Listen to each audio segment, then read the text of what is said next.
Graça e paz a todos. Eu quero trazer hoje a segunda reflexão a respeito das bênçãos e das implicações do individualismo frente ao coletivismo.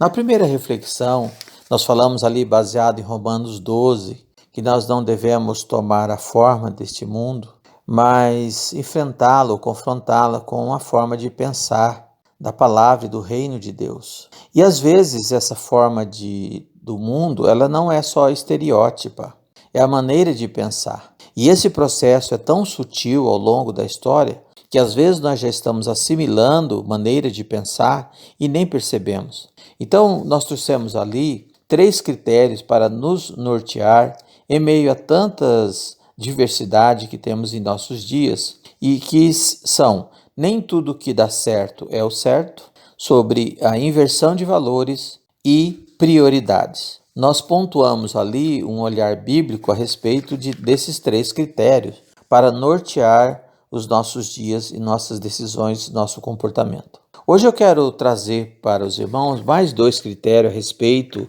dessa bênção e das implicações da diversidade, e eu quero para isso ler 3 textos para me fazer entendido como referência. O primeiro é Gênesis capítulo 4, versículo 7, que diz assim: se procederes bem, não é certo que serás aceito? Se todavia procederes mal, eis que o pecado jaz à porta, o seu desejo será contra ti, mas a ti cumpre dominá-lo. Então esse é o episódio entre Abel e Caim, que infelizmente culminou no homicídio de Caim sobre seu irmão Abel, apesar e a despeito de ter sido abordado pelo próprio Deus. Também tem ali em Deuteronômio 28, 1, uma menção que diz assim: se atentamente ouvires a voz do Senhor teu Deus, tendo cuidado de guardar todos os seus mandamentos que hoje te ordeno, o Senhor teu Deus te exaltará sobre todas as nações da terra.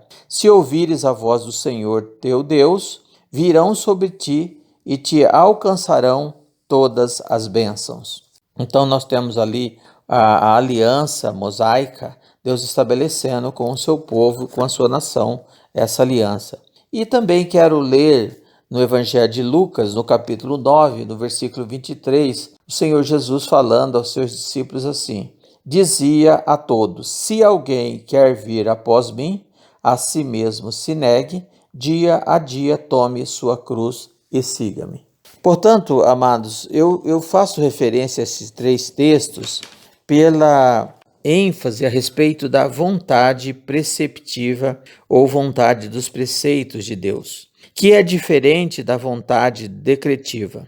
A vontade do preceito é aquela que Deus quer que o homem faça no transcurso da sua vida. Deus oferece à humanidade um modelo para os guiar quanto ao modo adequado para a nossa vida em relação a Ele, em relação ao mundo ou ao próximo.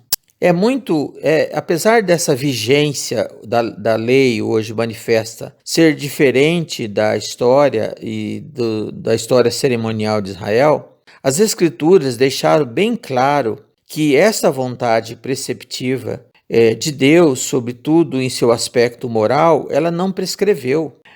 O próprio Senhor Jesus ali em Mateus 17 diz, olha, na segunda parte: eu não vim revogar a lei, mas eu vim cumpri-la. Portanto, a vontade preceptiva é a vontade que Deus quer que eu faça. Isso esclarecido, queridos, eu quero chamar a nossa atenção na forma da manifestação dessa vontade de Deus desde os princípios. Desde que Deus começou a se manifestar ou se revelar ao homem, Deus começou a orientá-lo e manifestar a sua vontade, aquilo que o apóstolo Paulo escreveu em Romanos 12, quando ele diz que a vontade de Deus é boa, perfeita e agradável. Então, quando eu li Gênesis, Deuteronômio, também poderia ter lido Isaías 1,19, se quiserdes e me ouvirdes, comereis o melhor dessa terra. O Senhor está nos propondo, mas respeitando a nossa participação e a nossa decisão.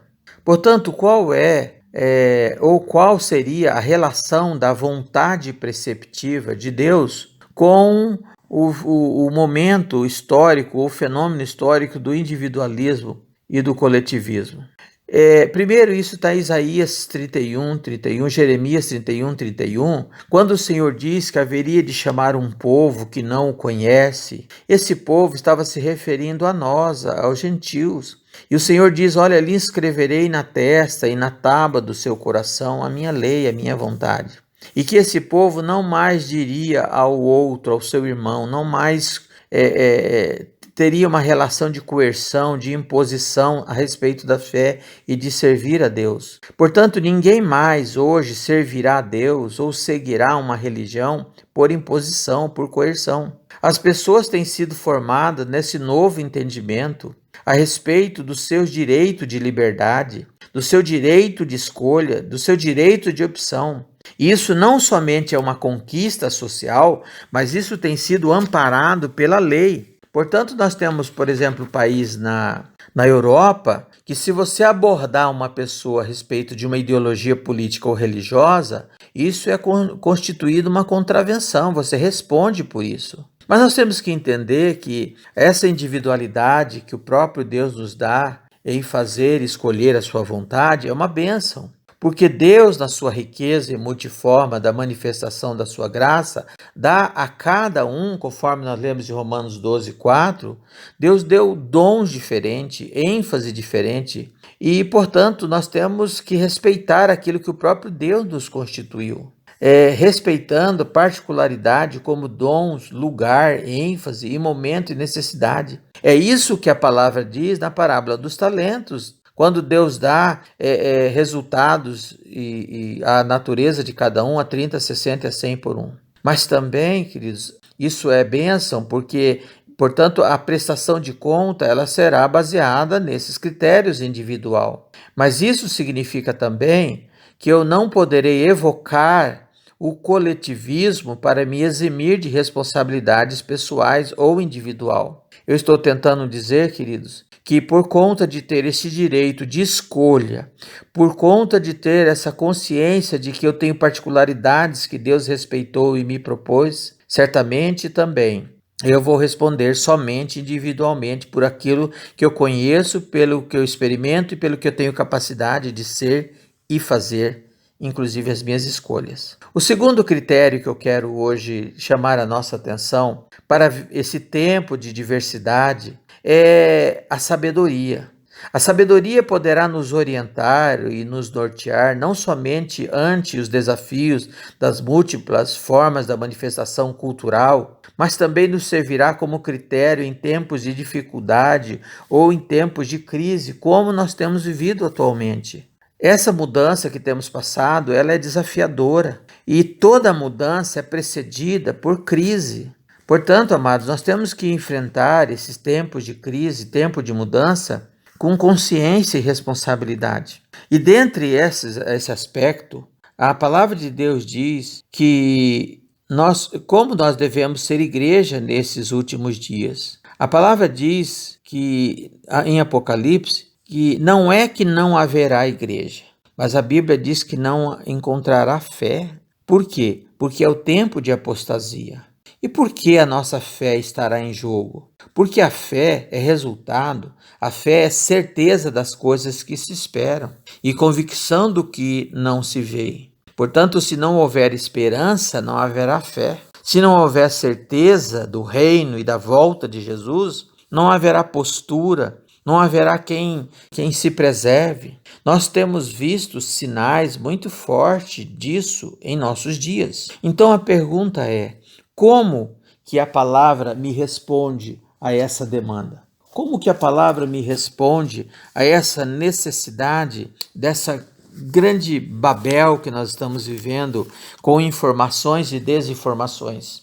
Eu disse que o segundo critério é a sabedoria, e eu quero ler aqui em Provérbios 1 o seguinte, a partir do versículo 1. Provérbios de Salomão, filho de Davi, o rei de Israel, para aprender a sabedoria e o ensino, para entender as palavras de inteligência, para obter o ensino do bom proceder, a justiça, o juízo e a equidade, para dar aos simples prudência e aos jovens conhecimento e bom siso. Ouça o sábio e cresça em prudência, e o instruído adquira habilidade para entender provérbios e parábolas. as palavras e enigmas dos sábios. O temor do Senhor é o princípio do saber, mas os loucos desprezam a sabedoria e o ensino. Nós sabemos que Provérbios, Eclesiastes e Cântico dos Cânticos representam 3 fases na vida do sábio escritor Salomão. Provérbios, um período de crescimento, de expansão, nós poderíamos dizer que Provérbios foi escrito num período de empreendedorismo, na sua força da sua mocidade. Eclesiastes, um tempo de frustração, um tempo de afastamento da presença de Deus e de uma grande crise existencial.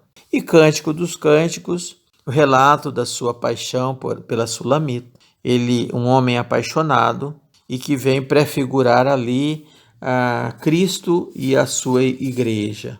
Mas hoje, irmãos, eu quero correlacionar esse conselho de Salomão, que viveu intensamente todas essas coisas e todas essas fases, inclusive essas crises, dizendo que o temor do Senhor, ele poderá ser o critério que nos responde a todas as nossas necessidades em todos os tempos e todas as épocas. Então nós poderíamos dizer por que o temor do Senhor? Porque ele é o princípio da sabedoria. E se alguém então aceitasse essa afirmação, ele poderia levantar a seguinte questão: então como eu posso obter o temor do Senhor?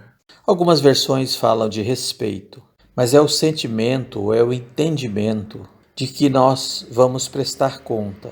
Nós percebemos esse conceito nas próprias palavras de Salomão, quando ele volta à presença e ao temor do Senhor, registrado lá no capítulo 11 de Eclesiastes, versículo 9, quando dá um conselho aos jovens, dizendo assim: alegra-te, jovem, na tua juventude, e recreia o teu coração nos dias da tua mocidade. Anda pelos caminhos que satisfazem ao teu coração e agrada aos teus olhos. Sabe, porém, que de todas essas coisas Deus te pedirá conta. Portanto, esse é o entendimento de Salomão, que passa a reger a nossa vida e as nossas decisões. Por isso ela é a causa ou o princípio da sabedoria. É como se disséssemos que o temor do Senhor se torna o critério pelos quais nós passamos a levar em conta na hora das nossas escolhas e das nossas decisões. Quando eu escolho o namoro, quando eu escolho o casamento, quando eu faço os meus negócios e quando, inclusive, na minha forma de falar.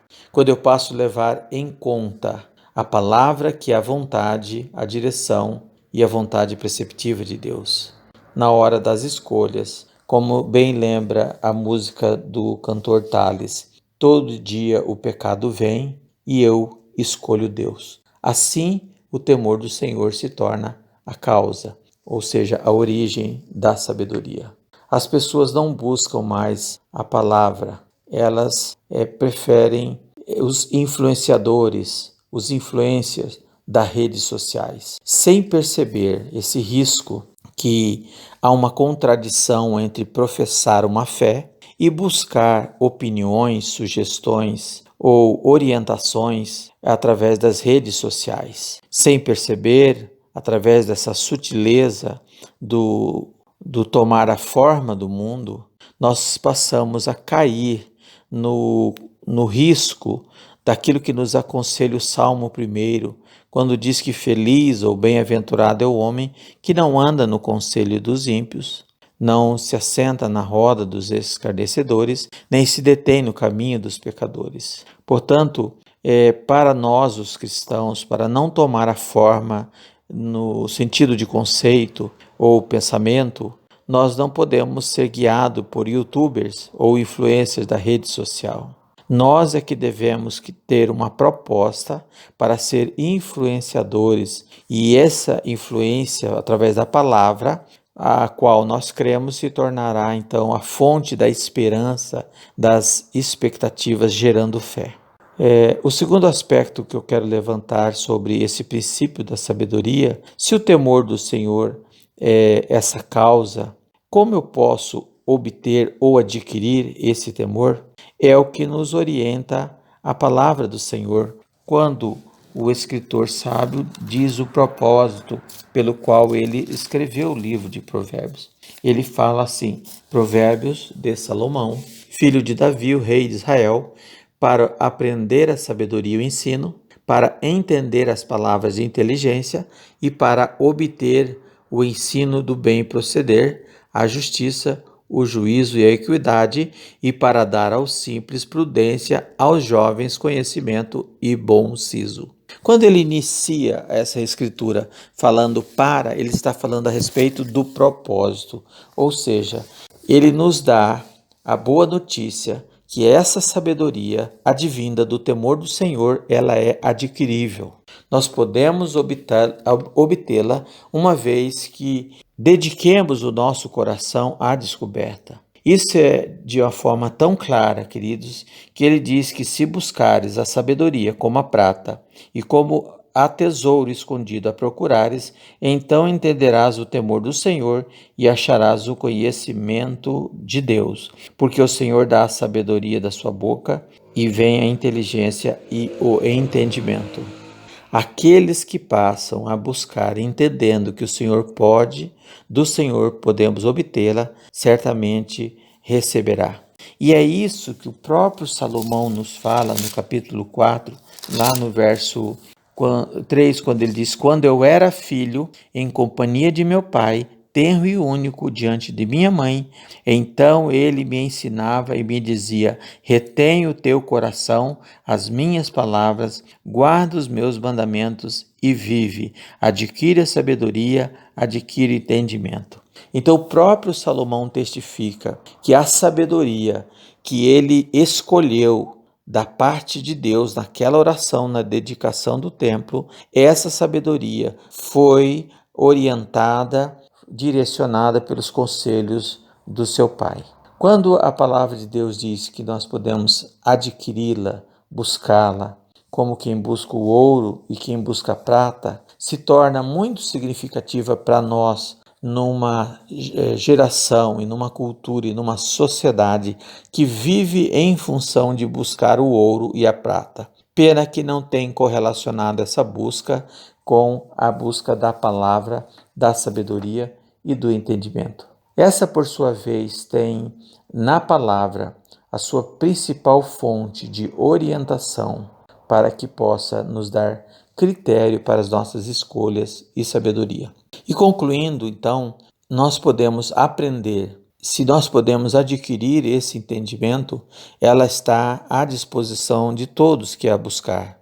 E também nós temos que concluir que se houver maneira de aprender, nós precisamos também ter quem ensine. Foi o que o próprio Salomão falou a respeito. Ele só adquiriu, ele só teve acesso a esse conhecimento porque o seu pai lhe foi a fonte de instrução e conselho para ele se voltar para a presença do Senhor. Por isso, os que querem uma geração melhor, se não houver quem lhes dê essa direção e lhes ensine esse princípio, certamente não haverá quem aprenda ou como aprender. É interessante que na oração de arrependimento de Davi, lá no capítulo 51, versículo 13, ele diz: Senhor, ensina-me os teus caminhos, para que eu ensine aos pecadores. Se eu aprender de verdade, eu também me tornarei um ensinador. Essa pandemia está fazendo o que a palavra e a igreja não conseguiu. Os filhos ficarem com os pais. Se eu e você aprender o caminho da sabedoria, o Senhor nos fará um ensinador do temor do Senhor. Lembrando de Tiago ainda, que diz assim: se alguém necessita de sabedoria, peça a Deus, crendo que recebereis. Porque o homem que anda em dois pensamentos, que cocheia entre dois pensamentos, é o que duvida, não receberás. Que o Senhor nos abençoe fraternalmente em Cristo, Pastor Ian.